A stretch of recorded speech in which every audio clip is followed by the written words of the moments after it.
basic techniques to control thought. See, basically, practically, what do you do? Just go through this. The right exposures, right ahar, what is called, will generate the right states of mind, isn't it? It all starts with the senses. Rhythmic breathing and posture can be tried to calm the mind. Whenever you feel very restless, you can try rhythmic breathing and posture. The picture I have given there is the picture of one thought. We are going to analyze a thought. What does it contain? What are the ingredients of a thought? You see, an idea will be there. Usually an emotion also will be there. And your vital energy is enmeshed in all of this. That is why it appears like a conscious thought to you. How will you control this thought? By controlling any one of these, the idea, the emotion, or the vital energy there. So these are all the steps towards that. Right exposures, rhythmic breathing and posture, right conduct, how you conduct yourself, even physically. That to a great extent decides the states of your mind. Then Pratipaksha Bhavanam, which means what is called cognitive reframing. Whenever you are in a state of negativity, you deliberately bring in positive thinking. It's called Pratipaksha Bhavana in Yoga Sutras, which means suppose you are in a state of anger. You deliberately bring in a good emotion. Try to be understanding of the situation. Suppose you are in a state of bitterness. You deliberately bring a smile on your face, learn to say sorry, thank you, something like this, so that you come back to the positive state of mind. Deliberately, consciously, willfully, it has to be done. This is the way to maintain the background balance of the mind. If you explode, the other person in front of you also will explode. Then nothing is possible. Isn't it? So these are all practical steps. You see, the next step is regulated lifestyle and habits. A little bit of this is required. Getting up any time, not having breakfast, having brunch straight, then sleeping maybe at 12 o'clock or 1 o'clock. Little bit of regulation of lifestyle. I know some of you are laughing because, well, it just happens in student life. But, you know, I work with IITians, and after hearing all this repeatedly, they also say, yes, regulated life is very important for concentration. A little bit, as much as you can, regulate your life, your eating habits. A little bit of sattvic living is required for you to muster the greatest powers of attention. If the wrong type of food is in your stomach, if you suffer a stomach upset, your mind will dwell only on the stomach. Isn't it? ये आपका ही अनुभव है ना? इसीलिए a little bit of regulation of lifestyle. You know it. So, make service a habit, a little meditation, prayer, deep thinking, studies. All these are going to affect your mind. They are going to get you towards where you want to go. Then, here let me tell you, mind affects mind. That is why good company. You already have a number of faculty members here who are deeply into all this. I saw that. And so that generates you can connect with them. You can connect with good literature. So it's a way of elevating yourself consciously. If that happens, if you are able to do that, you will see all this becomes easy. इतना difficult नहीं है जितना आप सोच रहे हो.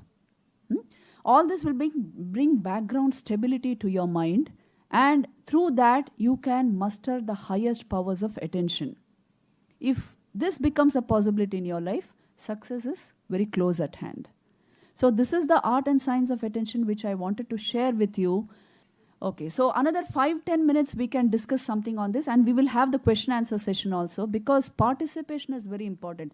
See, some very profound ideas of yoga and Vedanta we have discussed. Let me just sum it up for you. First thing for attention is pay attention. Now sit straight, all of you, so that we just summarize the whole thing. First thing is basic stability of mind, right? So that you are able to muster your powers of attention. Basic stability of mind, which means no over-restless state. Basic calmness within you. Second is you willfully direct your attention towards a particular thing. You are the awareness which is mustering that attention. See this clearly. Vedanta basically introduces you to yourself, to the real you. You are functioning through this body-mind complex, but please see this, you are basically awareness. When there is no thought in your mind, you are still aware. at any given point of time, you are awareness functioning through the body-mind complex. This is basic Vedanta. So if you see yourself like this, you can readily handle this body-mind complex. If you think you are only the body, or you're only your thoughts, then what will happen? I cannot control my thoughts. I will not be in charge of this mechanism at all. Because I am the awareness which is able to watch my thoughts. See, you are able to watch your thoughts, isn't it? Huh? Are you able to watch your thoughts or not? Have you tried it? Yes, you are. Which means they are objective to you. They are objects, you the subject are watching them.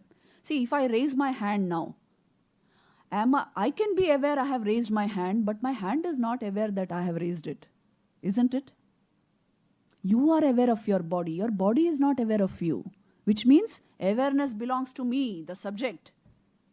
So simple Vedanta is. You, the awareness, are functioning through this mechanism of body-mind. You are not merely body and mind. So don't insult yourself by just identifying with this. You are the controller of this body and mind, and you will use it for your purposes. This is the strength that Vedanta gives you. You are essentially awareness at any given point of time. Assert that. All power is within you. That is why Vivekananda said, all knowledge is within you. All concentration is within you.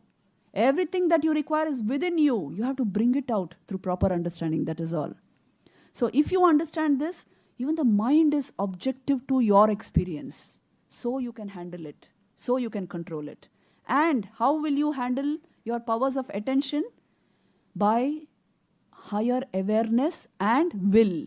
Unidirectional will and this background of awareness has come to the forefront.